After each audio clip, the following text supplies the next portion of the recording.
For this problem, we're given this integral and told to evaluate it, and we're also told that this differential is exact, which means that there's some function f such that df is equal to the partial derivative of f with respect to x dx plus the partial derivative of f with respect to y dy plus the partial derivative of f with respect to z dz.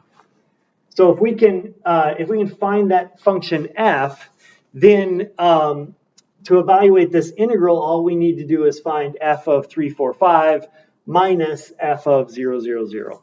So let's find that function f. Let's start off by finding a function f such that the partial derivative of this with respect to x is equal to the partial derivative of our function with respect to x is equal to this. So that's going to be x squared y squared minus x squared z squared.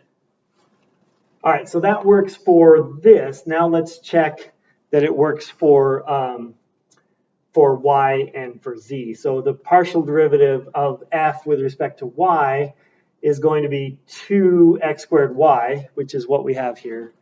And the partial derivative with respect to z is going to be negative 2x squared z, which is what we have up here. So here's our function f. Now all we need to do is find f of 3, 4, 5 minus f of 0, 0, 0.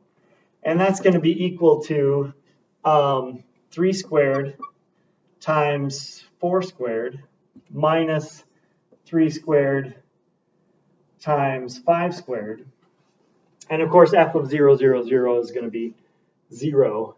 So this is going to be equal to 9 times 16 minus 9 times 25. So that's going to be 9 times negative 9, which is negative 81. And that's going to be our answer.